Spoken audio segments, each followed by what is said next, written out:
Satan does his best work in our mind. He just needs a little crack. All he's got to do is get in there and tell us that we're worthless or whatever he wants to tell us, and the fear comes in. The fear's not of God. Fear's from Satan. So how do we shift those thoughts and we say, no, I'm going to push through this? Welcome into the Dynamis podcast this week, guys. As always, I have a special treat for you. And this week, I'm excited to share this episode in particular because I'm going to interview someone that's really special to me personally in my life, a person that has helped me see the world a little differently and is really one of the people responsible for lighting the fuse on my entrepreneurial and wealth building journey.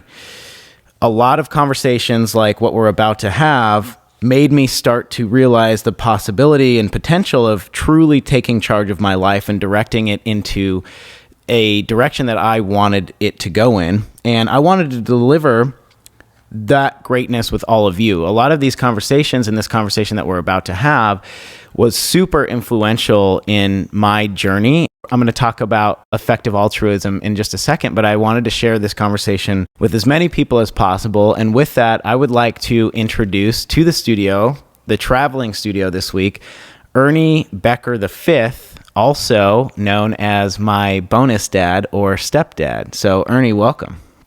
Thank you, Tim. It's a pleasure to be here, and I'm honored actually to be on the show, and I'm honored to be your bonus dad. This is it's been an awesome journey over the years, just kind of pouring into you and watching you just take whatever I've learned and just put it into action. Yeah, and I want to set the stage. We're going to go into a little bit of history about your family in particular, and then also why us meeting was so impactful, a lot of the lessons that you instilled in me. You come from this entrepreneurial family. You come from this investor family, this business owner family.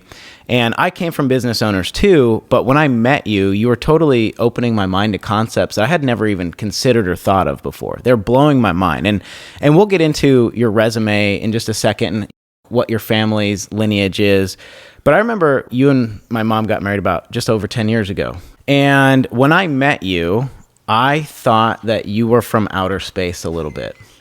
Because you grow up in the world, and the world you're just in this box of this is what you can do and this is what you don't do. You go to school, you get a good job, you contribute to your pension, and you put concepts in my mind that I had never even considered before. I remember you making an offhanded comment. We were looking at some property somewhere, and you're like, yeah, it's just a couple $1,000,000. We'll figure it out.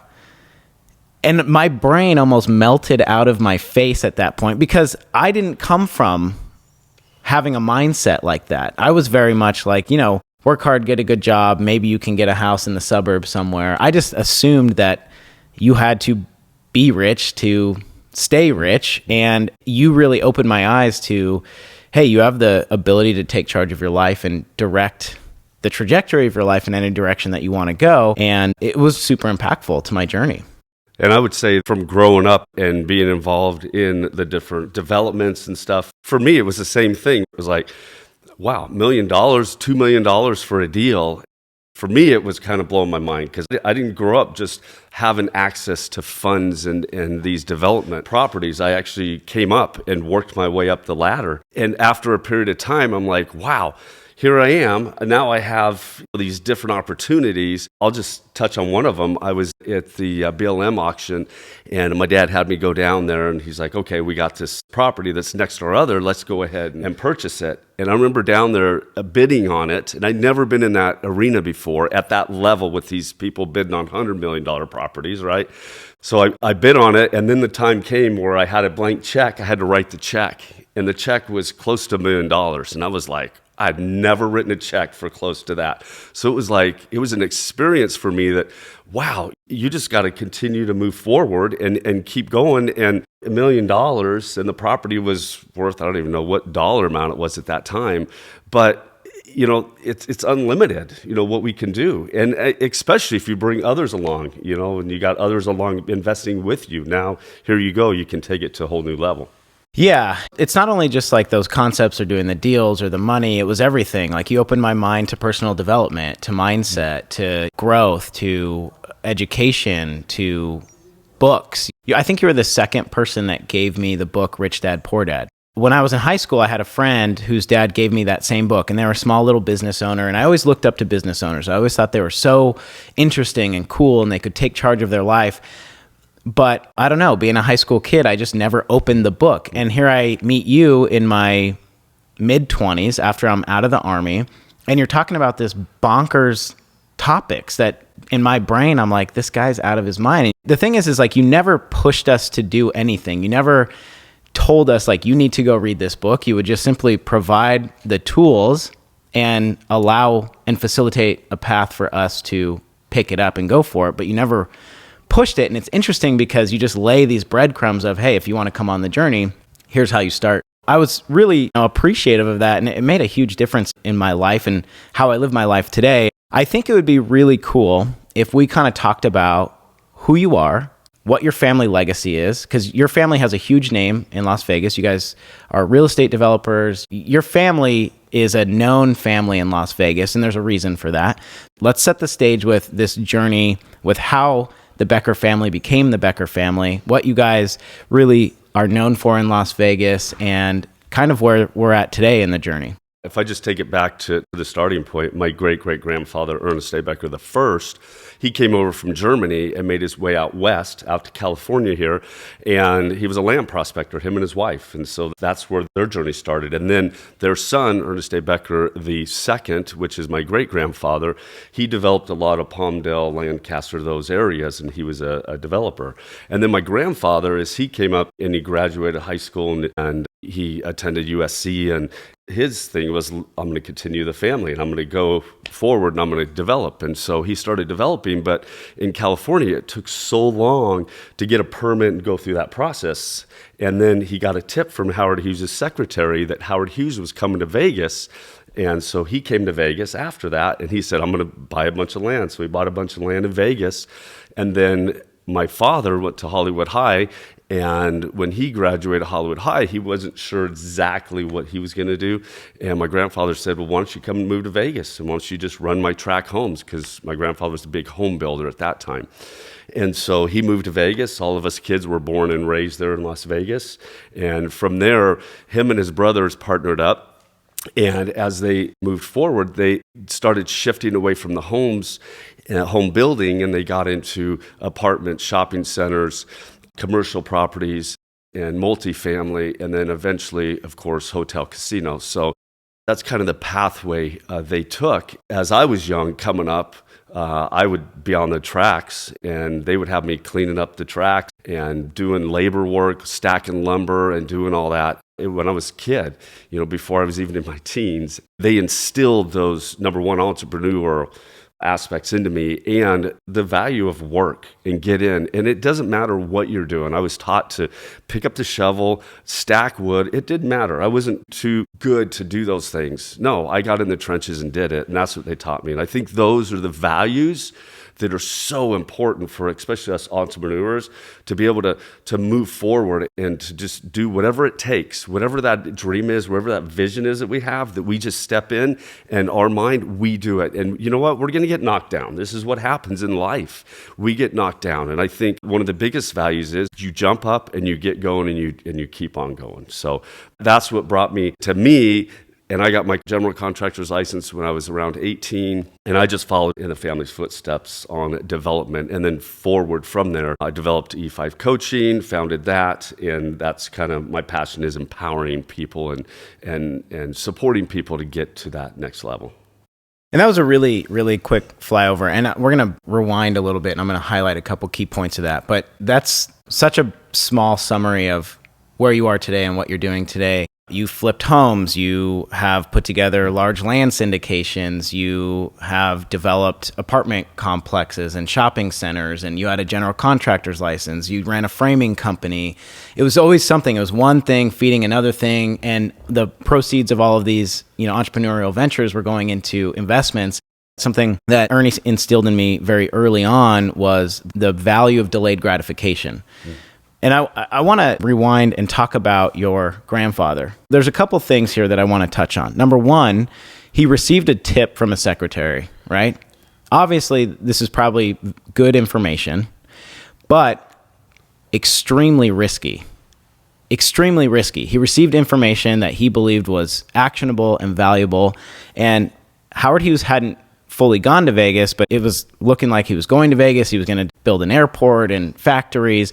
And your grandpa took a risk. And I think that's something that's really important in being an entrepreneur is you have to be willing to take a risk. And we're going to talk about risk in your journey further ahead as well. But he took a risk because if you don't take a risk, there's no reward. There's no reward. You're playing it way safer, but you're also limiting yourself on your earning potential. You got to play the game. You got to take a level of risk. It's about learning how to mitigate your risk and take calculated risk to push forward and push ahead.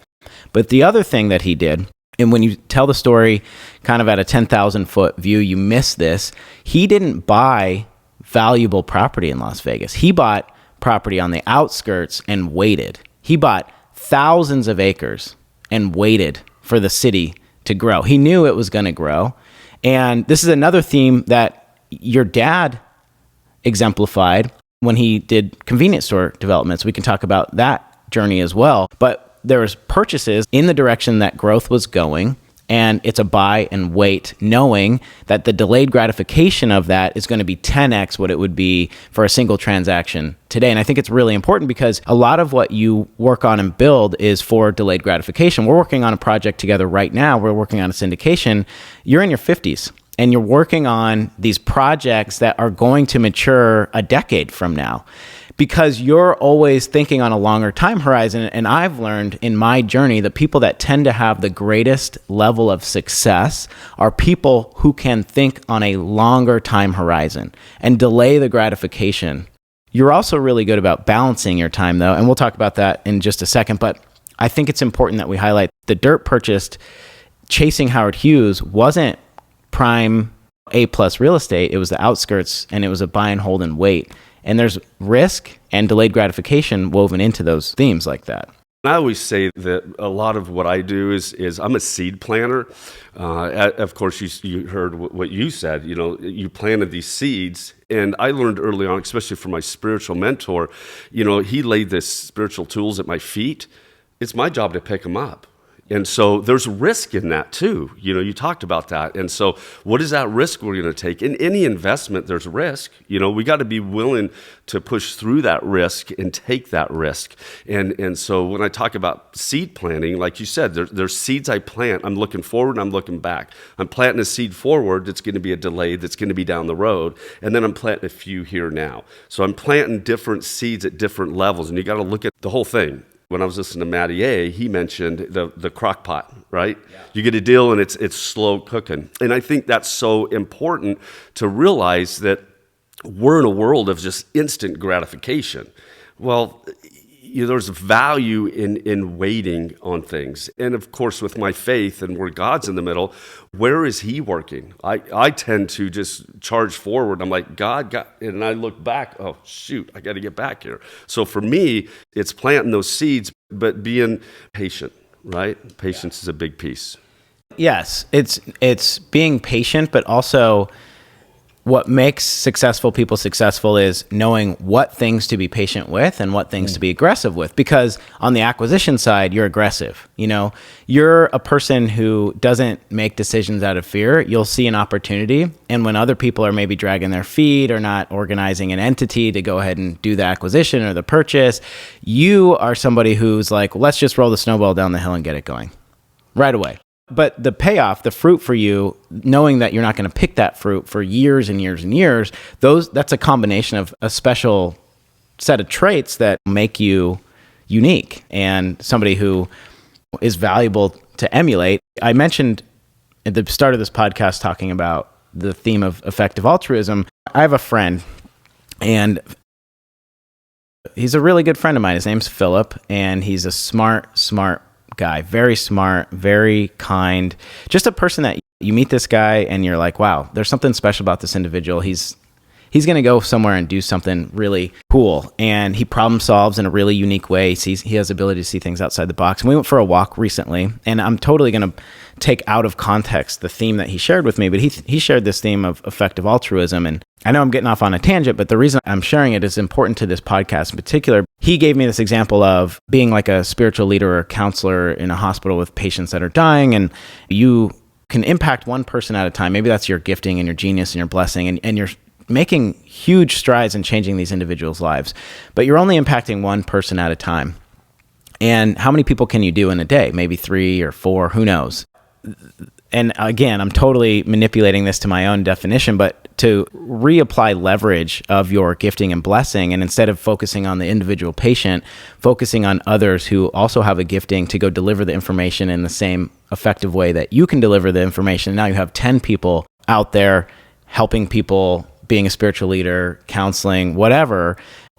In the theme of effective altruism, the greatest ability you have to affect good is actually to train the people to go out and do that good work instead of focusing on each individual. That doesn't mean that you can't also come back and focus on the individual, but I made a statement to you of, hey, it's time to get behind the microphone because you do this out of generosity in your heart. Like it's fulfilling for you to see people pick up information and run with it and change their life and change their trajectory and take charge of their life and have the tools to live a better life.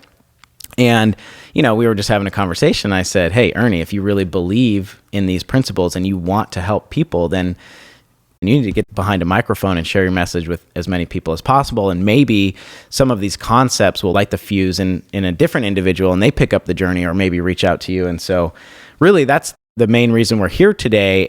Besides talking about the themes of delayed gratification in your story, I wanted to put you on a platform so that you could impact as many people as possible because it's changed my life. And if it's changed my life, it could change other people's lives. Yeah, and I think when you look at that, I think there is value with the one-on-one person also, because I look at it as a ripple effect. And so my impact is how can I impact someone's life to where it'll change their generational gap and they'll stop some of these behaviors, actions, and these strongholds that we have within our families that we can smash that aren't effective for, in my opinion, living as God or our Creator put us here to. We have a purpose to live out. And so how do we do that? I remember when I was doing my coaching certification over a decade ago, and my coach said, okay, you need to build a program that doesn't need you, right? So it's similar to what you're saying. How do we get onto a platform? How do we put it out there to where we take what we learned, what has been successful at us in our life, and how do we push that out to others? And so that's when I authored my first book, Conquering Chaos with Love. And so that was a piece to do it. So I appreciate Tim here because he just pushes me as well. We push each other and we support each other to just step up and be all that God created us to be. And so, yeah, this opportunity to get behind the mic has been huge. Now, limiting beliefs oftentimes, especially in the past, has kept me from getting out in front and doing that. And that's just, to me, that's just a lie that Satan's put in my head. And many people experience that. That's the fear, right? And we talk about investing as well. Same thing. If I'm going to step out and do something, I just need to do it, and I need to trust and have faith, and I'm going to learn from it. Hey, I've done several deals. I remember doing a flip. I went to Robert Kiyosaki's workshop in Arizona, and that was hugely impactful for me. And he gave me all these tools. When we came back from that, my first flip was over a $500,000 house, right? And I didn't have the money to do this deal. This is back when? This was back 15 years ago. This is before, like Rich Dad, Poor Dad, Robert Kiyosaki has always been Robert Kiyosaki, but today he has like a cult fame. Yeah. Back then you were flying out to visit this guy who has these ideas because he wrote a book and you were implementing them, and $500,000 flip back then is substantial. Yeah. The market was way different. The average home price 15 years ago, $250,000 was a starter home. And you needed money because it was an investment. So your investment, you need 25% loan to value, right, to roll into one.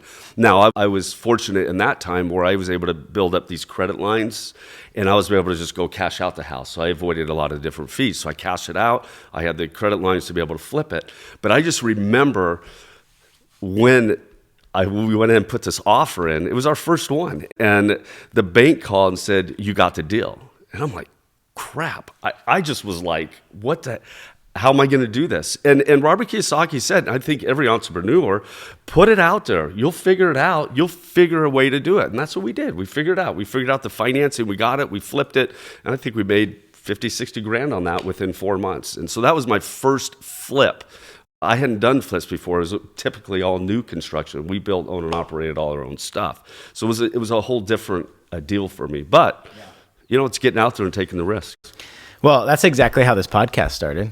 You and I were at a conference in Dallas, GoBundance event, and I didn't have a podcast. Well, I kind of did. I recorded some like solo monologues, but I didn't have a podcast. I didn't have equipment, not a setup. I didn't know anything. I had never interviewed anyone. And offhandedly, I knew that the entrepreneurs that were doing what I wanted to do, they had a podcast, they were giving this information out and helping people come along the journey. And so I knew like, oh, I need to do this thing. And I asked Matt King, who's now the CEO. At the time, he was not the CEO. He was David Osborne's assistant. And the only reason I had the courage to ask him is because he was alone. And I figured, hey, this is his assistant. It's a great person for me to talk to. I don't have the confidence to go talk to David Osborne at the time. And I said, hey, do you want to be on my podcast? Fully thinking he would say no to me. Fully 100% thinking. So he agrees. He's like, yeah, here's my email. Send it to my assistant. Let's set it up. And I remember he walked away into the elevators and I looked at you and I was like, crap, I don't even have a podcast. Now I got to figure this out. And ever since then, here we are, interview after interview every week. And it's just grown since then. But what did we do? We jumped, got a fish on the line, and then had to figure out how to reel that thing in. And I think that's just a testament to seeds that you've planted in me as well. Is like, just get going. You're going to figure it out. It's the same thing with how I started investing in real estate, my first investment properties. I didn't know what I was doing. You're like, well, as soon as you buy one, you're going to start learning. It's like, oh, shoot. Yeah, I guess you're right. I need to start buying some investment properties. And when you look at it, it's actually that exponential training. That's what it is. Exponential training is so effective, and a lot of businesses are starting to put that in their companies. And because you're actually doing it. So an example that was given to me, and I don't want to take too much time, but this was really impactful for me. So someone said that, hey, when you're younger, you learned how to ride a bike. You were taught how to ride a bike. If you didn't ride a bike for 20 years after that, and you had a person that never rode a bike, but you gave them a book to ride a bike, or you gave a person, you said, hey, you experienced riding a bike. Which one's going to be better at riding a bike? Of course, the one that actually did it. It's no different than investing or whatever our passion or our dreams are, to step out and do that. We just got to take that step. And here's the deal. You're going to fail. You're going to trip up, but fail forward, right? We learn that. Fail forward. So you're going to fail. Step up, go again. And you literally, I will say, did not fail. You just learned how not to do it. Right. And so you just keep getting up and going, and just keep that. And that's why I think it's important, too, to surround ourselves with those around us that are going to support us and uplift us. Absolutely. Oh, a support system for sure. And not only a support system, but mindset. And we're going to talk about mindset in just a second. But yeah, you start to learn how to crave the failure, because the failure leads to a subsequent success and failure and it gets bigger and bigger and bigger, and you start to hone your skills and hone that axe, and next thing you know, you're in an entirely different level. And I think everybody has this expectation of they want to start off and be an expert, and they're afraid of the little failures. They're afraid of getting embarrassed about not knowing exactly what they're talking about. And when you push through that fear and just do it and realize that failure is actually the fastest trajectory to growth and unlocking infinite and limitless potential, you start to change your mindset on fear. This funny thing happens though, is even as much as you know that and you do that exercise over and over and over, I caught myself doing this yesterday. I went out and I did a market update post, and I was scared to post it all of a sudden. I post on social media every single day. I post reels, I post timeline videos. I study the market a lot. Like every day, I'm watching what the bond market's doing. I'm looking at how stocks are trading. And yet I was scared yesterday to post something because I was like, wait, what if I don't know what I'm talking about? What if I'm wrong? And I just thought, I caught myself in that fear yesterday, and I thought to myself, whoa, how interesting is this? Like, I am fully aware that you have to push through the fear, do the thing you don't want to do, become undeniable so you have less and less fear. And yesterday, when I'm thinking like my muscle is huge at this, I almost didn't make a social media post yesterday, which I know I need to do for business because I got scared to post it. It's like, whoa, how crazy is that, Yeah, that fear, I'll tell you, it can cripple you in a heartbeat. And And that's why you need those people next to you that can encourage you and say, come on, let's go, and push. I think we talk about the go pod you're in, right? You guys are feeding off each other, you're pushing each other. I think it's so important for us to have that support system that can help push us. And I think also our mindset. I mean, I'll tell you the biggest thing, and I've had a rough life at certain times, and a lot of it's been my mind. And so I've had to learn how to discipline my mind. And there's a few books that I've really leaned into, and it's all about the mind. Because our mind can make a heaven or a hell. Oh, yeah. We choose. And so if I'm choosing that, okay, how do I choose that I want to make it a heaven? And what is that? And where the mind goes, the body follows. I heard that from one of my mentors. And so I need to really focus on my mind and to push those out. Satan does his best work in our mind. He just needs a little crack. All he's got to do is get in there and tell us that we're worthless or whatever he wants to tell us. And the fear comes in. The fear is not of God. Fear is from Satan. So how do we shift those thoughts and we say, no, I'm going to push through this? Yeah, one of the most effective books on this that you've given me, it's probably been one of the most influential books in my entire life that I've read, and I reference it regularly, is 7 Habits of Highly Effective People.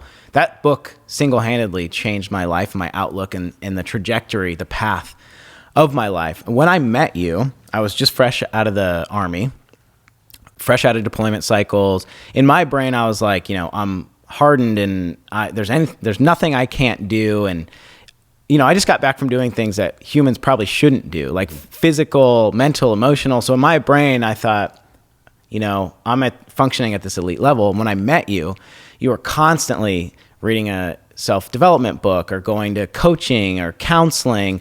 And I thought, man, this guy must be messed up. Like his brain must be broken or something. This is the truth of when I met you. And as I started to hang alongside you and watch you and realize what you were doing, I started to pick up the books too. And I realized having spiritual alignment and having a harnessed mind through development, consistent development, this is a superpower.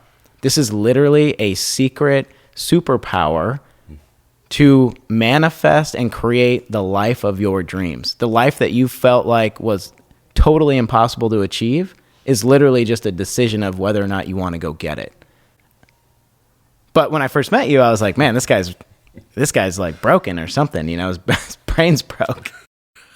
Although if I look back, like T's saying here, and I look back and in my life, I've had went through some tough times, and there's been some definitely brokenness, and so how do I take that? How do I shift it? So 7 Habits is huge thing. What's effective and what's ineffective? So if I look at my life, and when I wrote Conquer and Cast with Love, it's pretty simple. If I loved myself, not in an egotistical way, but if I loved myself, why would I do some of these harmful things for me?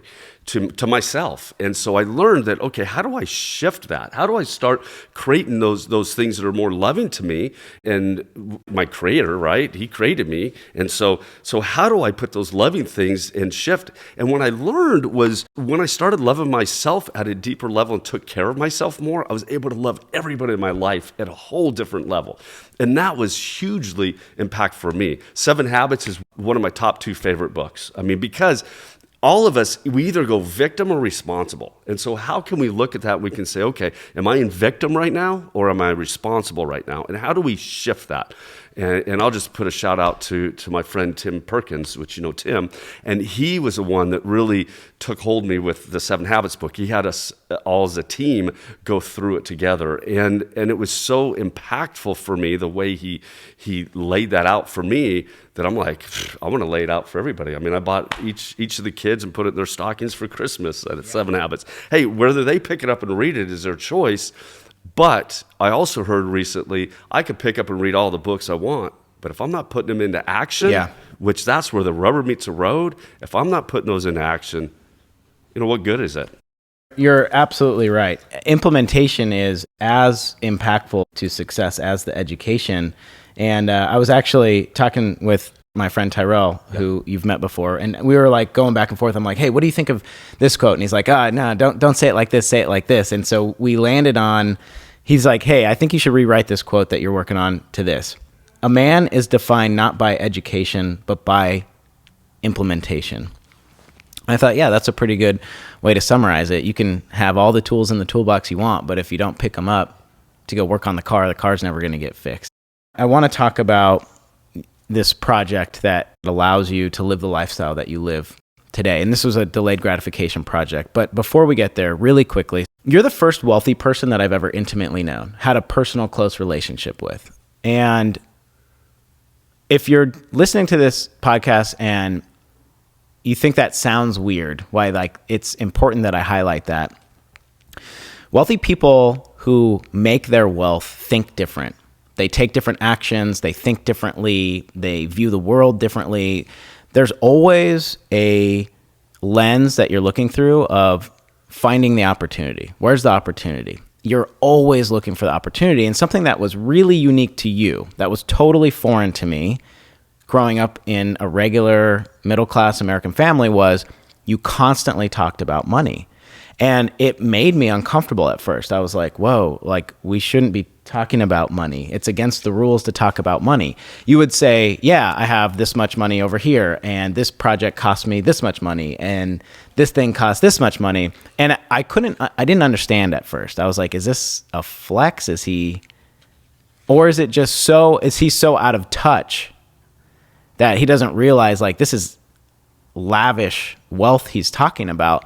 But then it occurred to me, the more wealthy people I started to meet, everybody talks about money. Everybody talks about money. They talk about money like it's a personal stat, like a player's card, like a baseball card. Here's what I have allocated here. Here's what I have allocated here. And it occurred to me, like the people that I was learning to grow wealth from were not wealthy people. And if you don't talk about money, how the hell are you ever going to learn about money? And the more wealthy people that I started being in proximity to, the wealthy people that you would bring me around, groups that I would join, everybody's talking about money. But at first, it totally threw me off. And it's something that is still a vivid memory of you coming into my life and opening the door into not being arrogant, but it is informative and it's necessary. And I think more people should take that approach, because it's because of you who started talking about numbers in my early 20s and talking about deal flow and talking about costs, that it wasn't as foreign to me, and I was more willing to bring my numbers to other people, and they could tell me, oh, that's interesting, good move here, you should adjust these numbers over here, or an allocation over here, or take more risk. I went to a Rich Dad legacy education training, and I was a firefighter at the time. I had just bought a house. I was like, okay, I'm going to buy a house. I'm house hacking. I'm renting rooms out. And I was literally living paycheck to paycheck as a firefighter, trying to figure out how to buy my next rental property. I think I had a couple $1,000s in the savings account, and I called you and I'm like, hey, there's this class, but it's like $1,000, and that's a lot of money for me right now.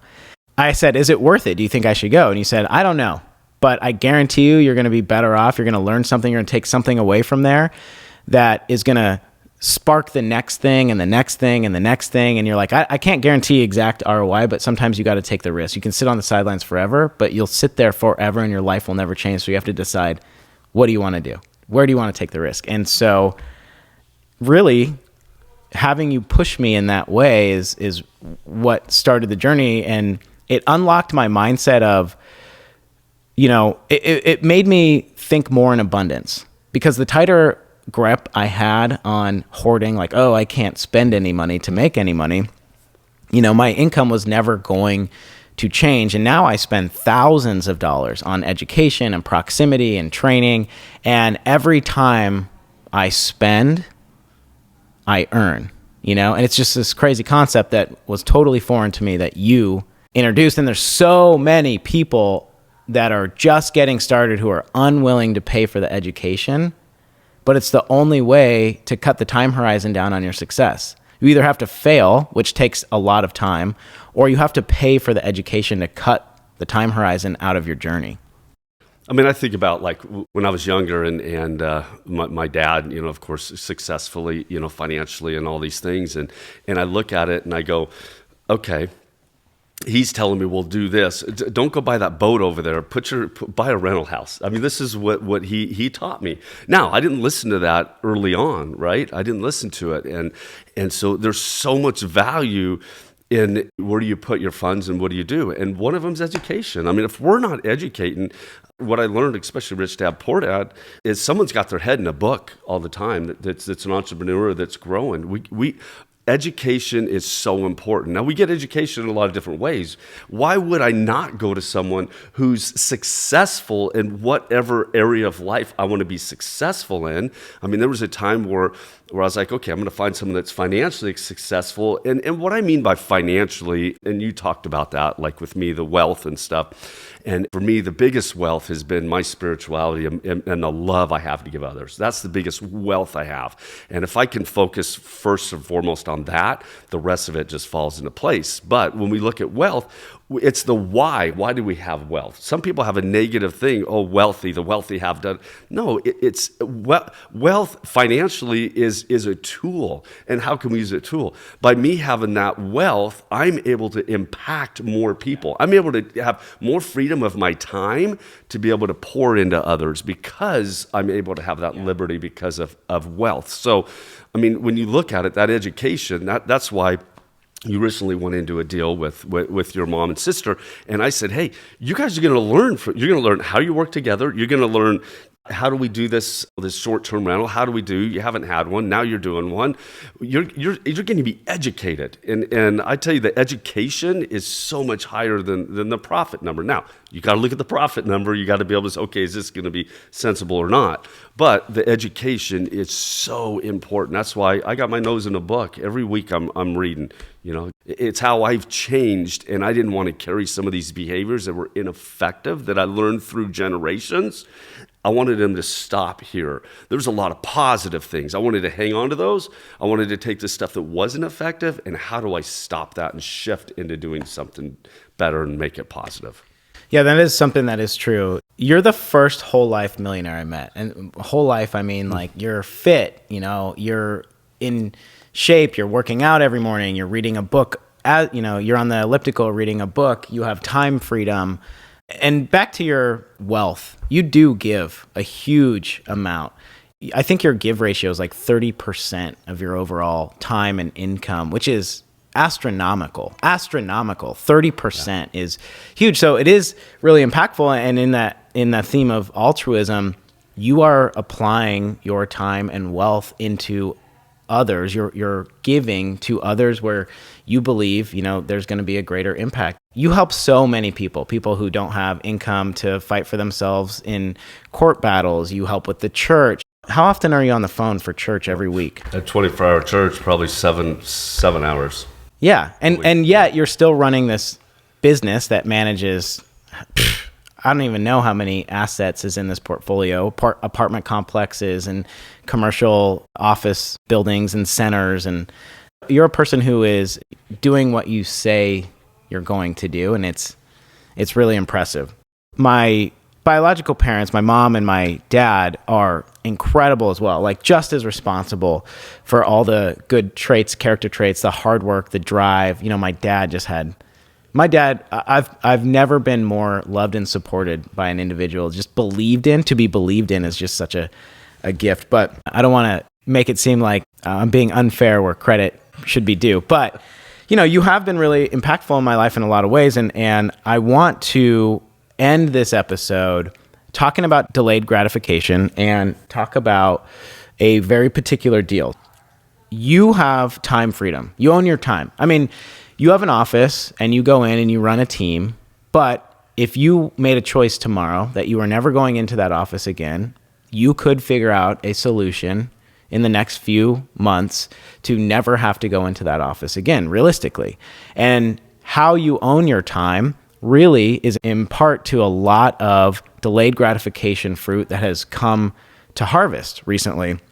The reason that you own your time is because you've built sufficient passive income streams to pay you to be alive. You don't have to go actively manage a lot of these assets that pay you passively. And one deal in particular is a deal that pays pretty much all of your personal liabilities, your house, your car, all of your day-to-day, your monthly groceries, your utilities. And I want to end on this story because I think it's just such a powerful story. It's the one that planted the seed in my brain of, okay, I need to think on a long time horizon. Where do I want my life to be when I'm 50? Do you mind sharing about this deal? Yeah, so I was a general contractor at the time, and at this time, I was also building Ronald McDonald House, which, of course, we donated all our time to do. So I had that, and I had a few other projects, but I was working with a family, but I had my own general contractor's license, and I had found this 5-acre piece of property, and there was no freeway access or anything. It was kind of out in the South Las Vegas area, and I remember bringing it to my dad, and I said, "Hey, there's this my friend has this property listed, maybe we should buy it and do something." And so I'll give you context. That was back in 1996, and the property was 5 acres, and it was in the Strip corridor, but it was kind of south, and it was $546,000. I totally remember the amount, and that's what it was. And I brought it to him, and he goes, well, why don't we do this? Why don't we bring in his good friend Owen Nitz and the Nitz family, his son-in-law, and myself, because his son-in-law was an electrician. I'm a general contractor. So he said, let's just form an entity, and we'll take this down, and we'll build some apartments. And I was like, okay. And so, of course, he said, I'll lend you the money up front to get that started for your 25% portion. And so I went into this deal, and we went with the architect. We went and started having it designed. So I was involved in that whole thing from start to finish. And I got the general contracting, my license involved with it, and I sent the bid in. But I say that I didn't get paid my contractor's fee. So you were acting as a general contractor on the development of this apartment complex, Yes. right? How big is this complex? 124 units. So there's 124 units. It was on the outskirts of town, kind of. Your friend had the piece of land. Yes, he was a real estate agent, and he had one that was listed. So you were in the know about this piece of property. You brought it to a group. One of the individuals in the group was your dad. You guys decided to form a partnership and develop. And you ran the development as the general contractor, but in lieu of compensation, put your fees for generaling the deal back into the project. So actually, what we did is we tabled my fees. Okay. And I got paid later whenever it would make cash flow. So you agreed to be the general on this particular project, not receive any income off of it, but in exchange, you would have an ownership percentage after completion. So you complete this project and years go on as it stabilizes, right? How long did it take you to start making some decent dividends off of this complex? I would say in looking at it, a lot kind of went on with that property, and within the following, so this is about 96, I'd say around 2000, 2001. I mean, we got completed in probably 97, probably took a year to build. Then, of course, operational had to build up some cash. I would say within about 6-year mark, I was paid back all of my fees that I would have typically got. So I waited, 6 years to get those. It didn't produce a whole lot of cash up front. It probably took about 10 years till it really started producing some cash. Now, in the meantime, we'll go back to earlier, I was talking about that BLM auction. So the BLM auction, we ended up about 6 years after we built the project, there was a property next to us that was BLM owned. And we were able to go to the auction and bid on it. And we ended up he was awarded it. We ended up building a second phase to it, which now it sits at 280 units. Anybody that develops knows pretty much if your land's free and clear, that's your 75% loan to value. You get a construction loan. So you got to come in with cash to pay off whatever the land is. Yeah. So if I look at, we were at 546 on the first 5 acres. The second 5 acres, it was 800 and something thousand, whatever it was. Anyways, I started receiving some distributions. I was paid back all my funds and then all of us partners. So I still owed the money, the down payment that was lent to me. And so I would say about 6-7 years in, I was able to get enough funds, pay back that I had my original in, and actually pay off all the construction fees. And from there, then we started creating distributions, which have just escalated. So what year did you start receiving distributions?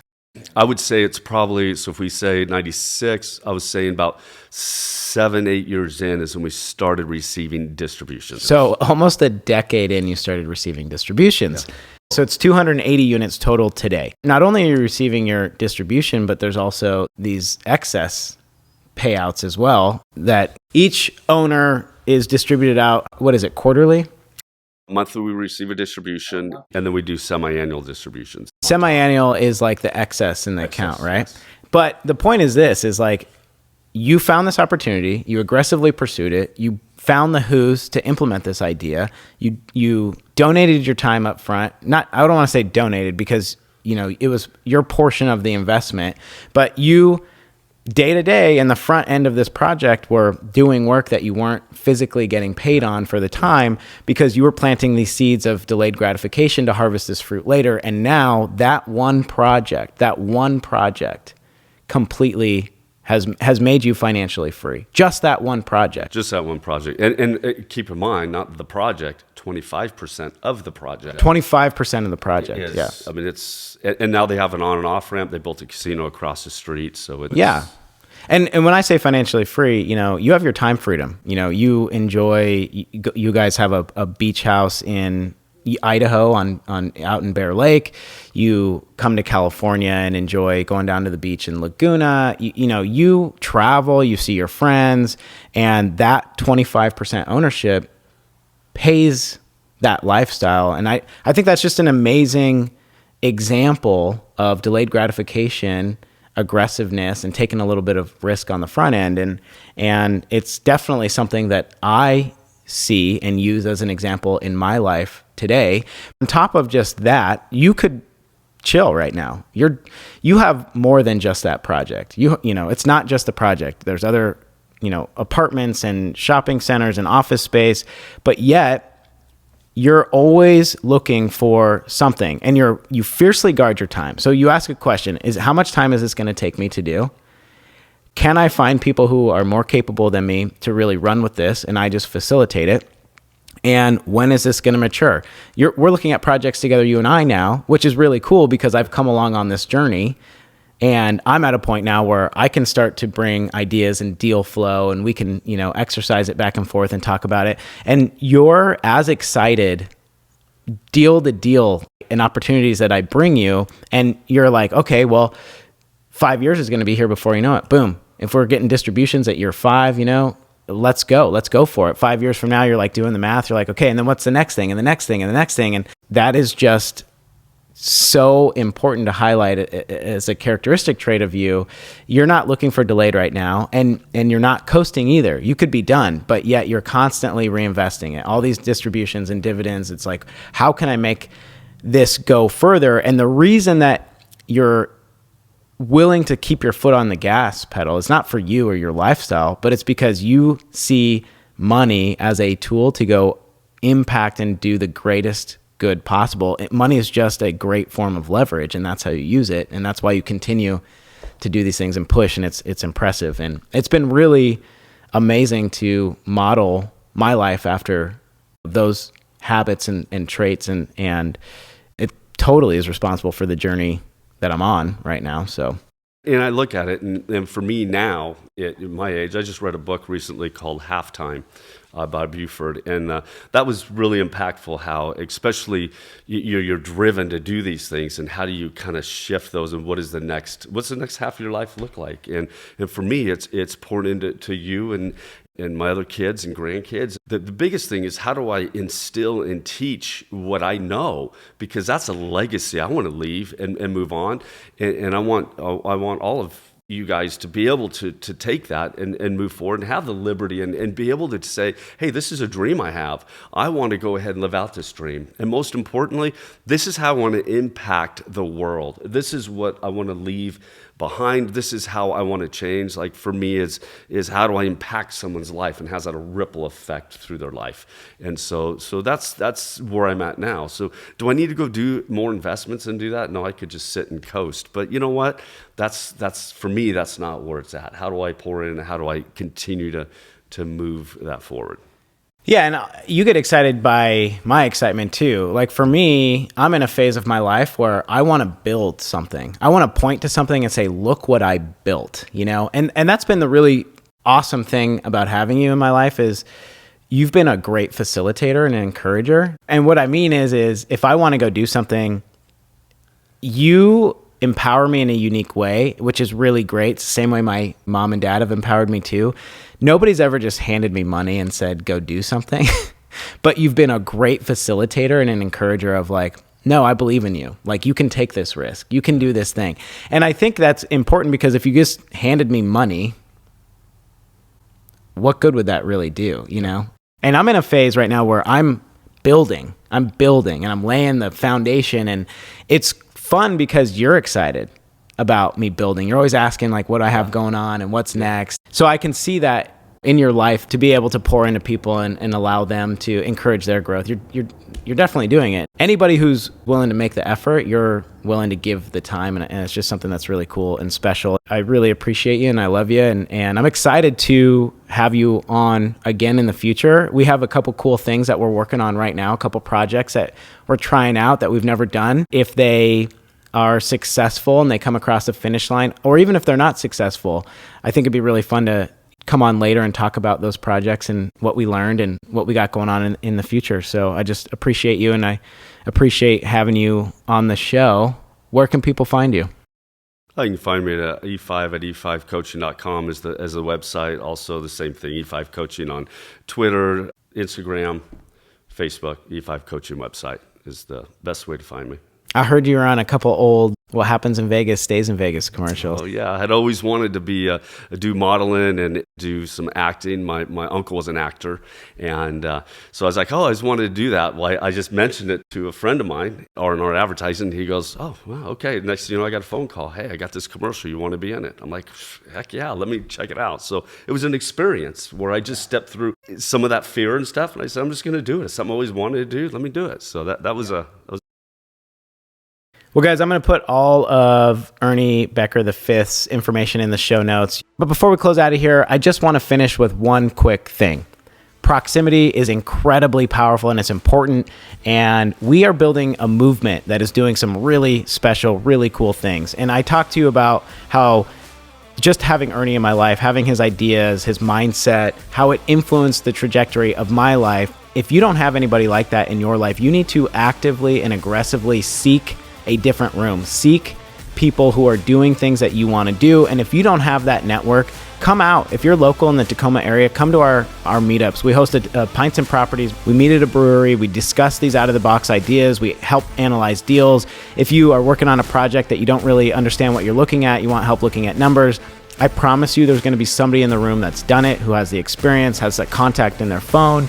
If you just want to learn, if you want to change your mindset, you want to change your life, get signed up. You can click the link below, sign up for information on when our next meetup is, the Tacoma Pints and Properties. And lastly, if this show is helpful to you, if it's changing your life, if it's impactful, do me a favor, subscribe to the show, give us a review. It helps us reach more people, and our goal is to be effectively altruistic. That's what we'll end on. Effectively altruistic. We want to help as many people as possible. We're on a mission. We're on a mission because the better, the stronger we are as individuals, the more people that we can strengthen, the stronger our nation will become. And I believe that America is worth fighting for, and I'm not done fighting for it. So let's go. We'll catch you guys on the flip side. See you next week.